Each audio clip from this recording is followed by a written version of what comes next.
안녕하십니까. 입체 기동장치 개발 비화에 대해 말씀드리고자 합니다. 입체 기동장치는 앙헬 알토넨이 만들었습니다. 먼저 이 친구의 인생에 들어가 보겠습니다. 앙헬 알토넨이 태어났습니다. 앙헬은 고아로 자랐습니다. 맨날 베프랑 놀았습니다. 베프는 벽 바깥이 궁금했습니다. 그래서 조사병단에 들어갔습니다. 앙헬은 베프를 위해 발명을 했습니다. 거인 죽이는 장치를 개발하려고 했습니다.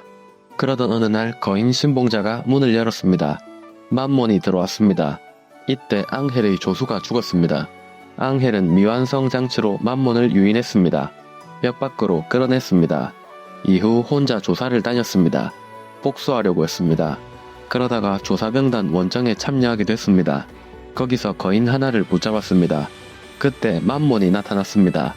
죽을 위기에서 베프가 구해줬습니다. 그리고 맘몬이랑 자폭했습니다. 맘몬은 녹았습니다. 앙헬은 약점에 대한 감을 잡았습니다. 이후 입체 기동장치 초기 모델을 완성했습니다. 조사병단이랑 다시 원정을 갔습니다. 그날 앙헬은 거인을 처음 사냥한 인간이 됐습니다. 그 뒤에 지하도시에 숨었습니다. 공은 다른 사람한테 넘어갔습니다.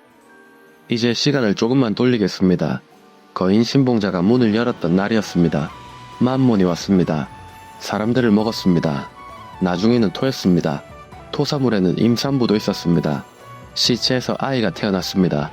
큐크로였습니다. 사람들은 거인의 자식이라 했습니다. 큐크로는 노예상 밑에서 컸습니다.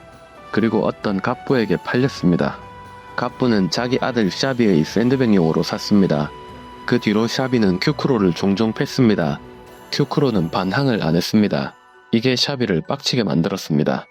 샤비는 거인이랑 싸워서 이긴 놈 타이틀이 얻고 싶었습니다. 하지만 반항을 안 하니 면이 안 섰습니다. 그리고 그 집 딸 샤를은 집에 거인이 있는 게 싫었습니다.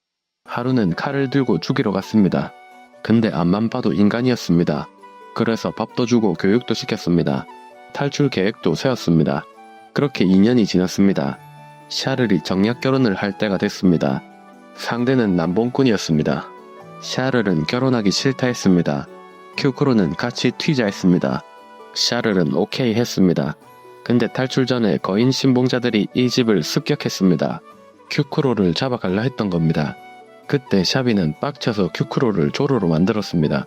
그래도 어찌저찌 잘 튀었습니다. 그리고 시간 신화구에 도착했습니다. 둘이는 여관을 잡고 살았습니다. 손도 안 잡고 잤습니다. 그러던 어느 날이었습니다.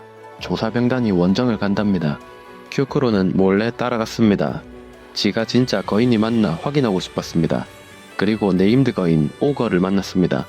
전부 죽을 뻔했습니다. 하지만 큐크로의 작전이 먹혀서 탈출했습니다. 이때 조사병단장은 큐크로의 대마애와 운동신경을 눈여겨봤습니다. 근데 돌아온 다음에는 큐크로가 헌병한테 잡혔습니다. 전 주인을 죽였다는 누명을 썼습니다. 벌로 벽 밖에 쫓겨났습니다. 남봉꾼도 같이 쫓겨났습니다. 그 집이 정치 싸움에서 졌답니다. 둘이는 거인한테 죽을 뻔했습니다. 그때 어떤 아재가 구해줬습니다. 앙헬의 꿈을 넘겨받은 사람이자 조사병단장 아빠였습니다. 아재는 큐크로의 운동신경과 대마의 얘기를 들었습니다.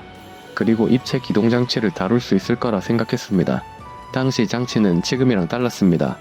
상하 이동밖에 안 됐습니다. 아재는 큐크로를 데리고 공장 도시에 갔습니다. 거기서 샤를도 다시 만났습니다. 이후 큐크로는 조사병단, 샤를은 기술자가 되기로 했습니다.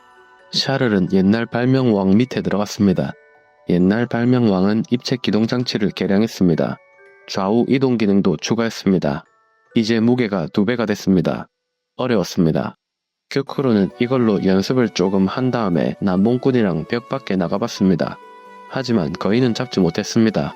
그러고 돌아와 보니 공장 도시에 반란이 일어나 있었습니다. 선동꾼이랑 시골 농민들의 조합이었습니다. 평등과 세금 감면을 외치고 있었습니다. 선대 발명왕이랑 샤를은 인질로 잡혀 있었습니다. 큐크로는 간지나게 샤를을 구했습니다. 이제 로맨스 타이밍이었습니다. 그때 헌병이 된 샤비가 나타났습니다. 겐세이를 놨습니다. 샤를은 잡아가고 큐크로는 쥐어팬 다음에 강에 던졌습니다. 그거를 훈련병들이 주었습니다. 그 뒤에 아재를 다시 만났습니다. 아재는 조사병단 교관 조소를 시켜줬습니다. 그동안 샤를은 도망갔습니다. 그리고 지하도시에 숨어있던 앙헬한테 갔습니다. 장치를 개량해달라 했습니다. 앙헬은 튕겼습니다. 샤를은 앙헬 옛날 베프를 팔았습니다. 앙헬은 오케이 했습니다. 그 뒤로 입체 기동장치 무게는 앙헬이 해결했습니다. 그리고 당시에는 검이랑 이동 그립이 따로 있었습니다. 이건 샤를이 일체화시키면 안되냐 했습니다. 앙헬은 유레카를 외쳤습니다. 그렇게 장치가 완성됐습니다. 샤를은 이거를 큐크로한테 갖다줬습니다. 큐크로는 이걸로 애들을 훈련시켰습니다. 무게중심 잡는 거랑 요래저래 움직이는 것도 이때 나왔습니다. 그러던 어느 날이었습니다. 샤비가 왔습니다. 헌병으로 감시하려고 온 거였습니다. 당시 헌병단은 입체 기동장치에 관심이 있었습니다. 그러다가 원정에도 따라갔습니다. 처음에는 거인도 잡고 순조로웠습니다. 근데 어느 순간 샤비가 큐크로를 죽일라 했습니다. 알고 보니 안에서 죽이면 샤를이 뭐라 하니까 참고 있었던 겁니다. 둘이는 싸웠습니다. 그때 오거가 나왔습니다. 급한 대로 둘이는 퓨전을 했습니다. 오거도 죽였습니다. 이제 샤비는 거인이랑 싸워서 이긴 놈 타이틀을 얻었습니다. 다 풀렸습니다. 화해도 했습니다. 갑자기 샤를을 잘 부탁한다 했습니다. 큐크로는 복귀하고 샤를이랑 결혼했습니다. 이상입니다. 감사합니다.